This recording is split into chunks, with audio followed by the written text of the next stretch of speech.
Hello everyone, I'm Stevie Pearson. I'm the author of the Wrestling Noir Saga and its first book, Real in Memphis, that you can buy from the link below. Now, primarily speaking, I'm not what you would call a big time gamer.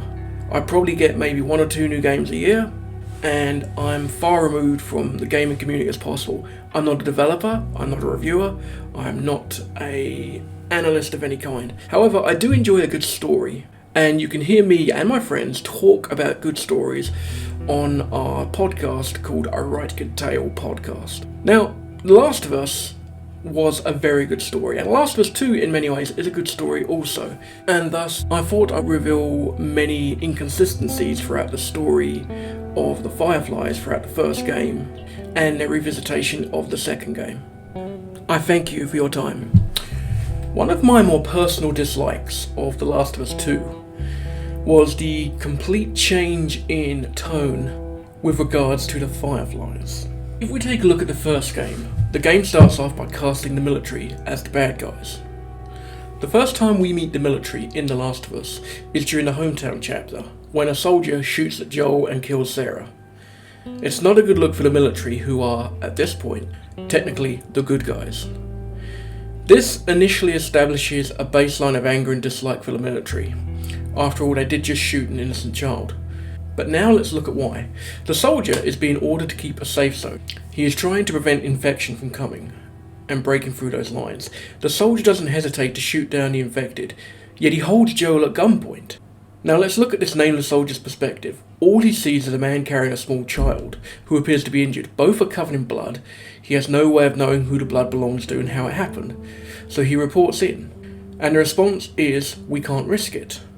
The soldier argues the toss as to whether he should kill them or not, based on the chain of command. After this tragic scene, we're seated to the credits.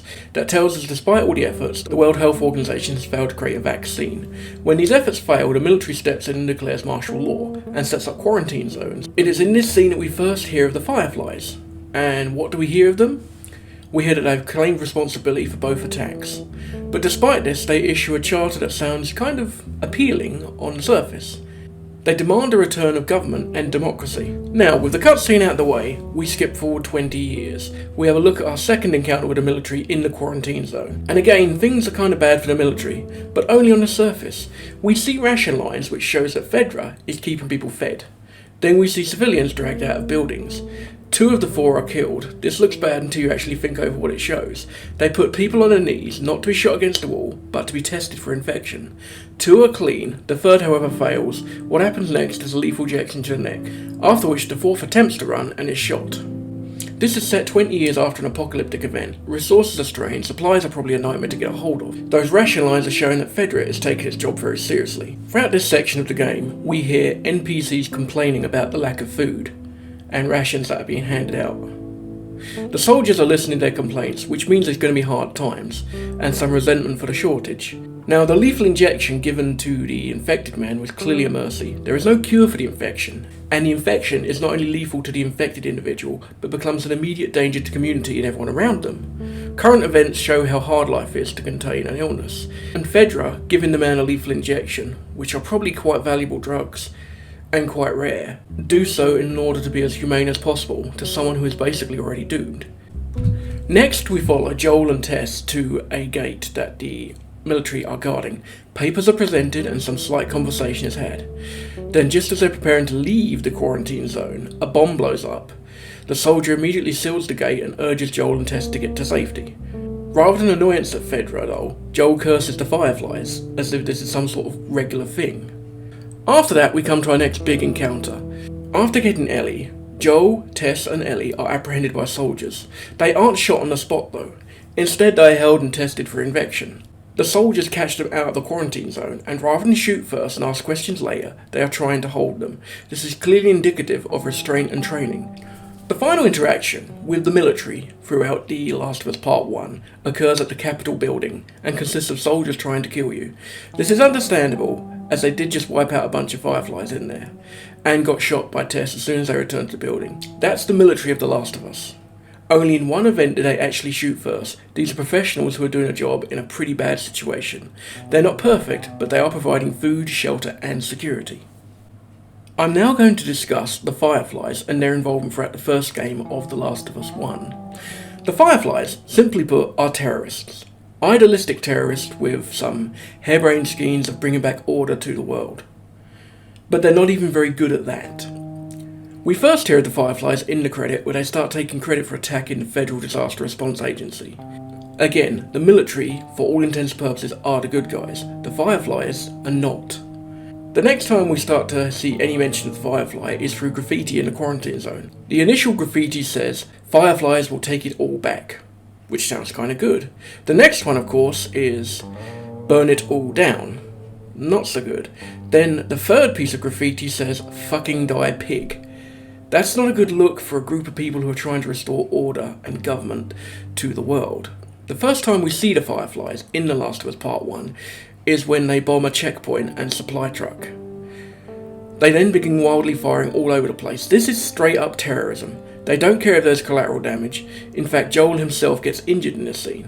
Then we meet Marlene, the so-called Queen Firefly, injured and on the run. The military is slowly wiping them out. This leads to a line of dialogue that is absolutely insane. Marlene starts to preach about how they've been quiet, planning on leaving the city, but they need a scapegoat. They've been trying to rile us up. We're trying to defend ourselves. These are very strange words and very jarring to someone who just bombed a checkpoint. This obviously shows that Marlene cannot be trusted as a narrator. She has an agenda and is clearly lying to Joel and possibly to herself. And despite how effective her guerrilla tactics usually are, her group is still managing to get absolutely devastated. The Fireflies are failing so badly at being terrorists that they've had to recruit smugglers just to get Ellie out of the city. From here on in, we see nothing but dead Fireflies at every turn. Downtown subway station, dead Fireflies. The Capitol building, dead Fireflies. Pittsburgh. Pittsburgh was originally another quarantine zone held together by Fedra, where it's revealed that the Fireflies actually instigate a civil war, or an insurrection upon the government. The fighting lasts for months, with Fireflies lynching soldiers that they caught alone, burning soldiers alive and dousing them in gasoline, and Fedra retaliating by executing Fireflies. Fedra finally gave up and retreated from Pittsburgh, putting the Fireflies in control, and then it all fell apart. The people of Pittsburgh discovered the Fireflies had planned to move right into the space Fedra had previously occupied. After this was discovered, the Fireflies were driven out just like Fedra had been, only a lot quicker, and with less conflict. Now Pittsburgh is nothing but anarchy, with people being gunned down the streets for absolutely nothing. Next up in the game, we meet Tommy, Joel's brother, who's a disenfranchised Firefly who worked for them for years, going all the way to Colorado for them. For some reason along the way, he lost faith in them and left them. He doesn't specify why, but it seems like he just lost faith in their methods. From here, we go to the university, where we discover just how bad the Fireflies actually are. One of the first notes you see at the university is about a guy who angrily got yelled at for falling asleep on guard duty. Not very professional. The same note indicates that they're still getting supplies, it's not enough of what's needed, with gasoline being particularly short. The next note comes from a recording, telling us they've lost more guards, with the doctor concerned about how much equipment and data will be lost if they have to move. The doctor himself even calls the Fireflies incompetent. And then the doctor in question gets bitten by his own lab monkeys that he's been testing, because he had to set it free rather than putting it down humanely. He kills himself though before turning, but not informing us that they hadn't accomplished anything for over 5 years. And every small breakthrough was a failure. From here we go to Salt Lake City, the home of the Fireflies. Ellie, having just nearly drowned underwater, isn't breathing. Joel attempts to perform CPR on her while our hero Firefly shows up and knocks Joel unconscious. And now we're at the hospital, the Fireflies' lair. Now at this point in the game, people are convinced that Joel screws the entire world by preventing a vaccine. But I never really saw it this way. I saw it more a case that the Fireflies were looking for something to gain control with. From here on in, we know what happens. Joel is awakened after being knocked unconscious, and he finds that Ellie has been prepped for surgery. The doctors have told Marlene they could not extract her fungus-infected brain without killing her. Marlene reluctantly gave the go-ahead. Marlene attempts to reason with Joel, asking how long Ellie can live safely without being eaten by clickers or raped and murdered by hunters. Joel disregards this, saying it is not Marlene's choice to decide, but is unsure of what Ellie would have wanted.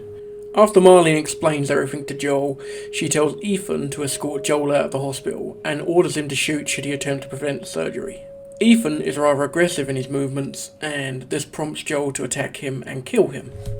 Again, showing that the Fireflies lack even the most basic of tact. It also gets revealed in Marlene's voice recorder they were planning to kill Joel off as a way of tying up any loose ends. Now, while they may not actually kill Joel, they were escorting him out of the building with absolutely no weapons, which in the obvious world that we're in here, that is essentially a death sentence. Furthermore, Joel does not get the guns that he was promised. After Joel kills the surgeon, who has humorously changed races between games, Marlene allows him to live if he gives Ellie back to the Fireflies and slowly puts down her gun. After lowering her gun as an effort to get Joel to trust her, Joel hesitates for a few moments before he shoots her with his hidden pistol. After he places Ellie in a car, he walks back to Marlene, who pleads him to let her go. Joel, realising that the Fireflies would come after them, promptly decides to kill her. So you see, while Joe arguably did the wrong thing during the events of Last of Us 1, you have to look at the sheer incompetency of the Fireflies, and the fact that Joel, more than anyone, realises outright that they are just simply idealistic terrorists, who are not very competent and not very good at what they do. And therefore, quite why the change in games deifies them to such a level, I find ridiculous, and not presented as this group that has the ability to find a cure and save mankind. The hospital they work in is dirty and unclean looking, and everything about it in the first game just presents things in a bad light. They're not shown in any favourable light whatsoever, other than through words spoken by Marlene. Throughout the game, Marlene is presented to being world-weary and tired and just wants out of this life anyway. The flashback scenes involving Abby show a very different course of events that I personally found completely jarring with what was in the first game. Whether the moral conclusion of Joel being a good person or bad person for saving Ellie will be debated thoroughly throughout the rest of time, you can say one thing: playing the first game, the Fireflies were not the answer. They were, in fact, as the graffiti reveals on the wall in the second game, liars.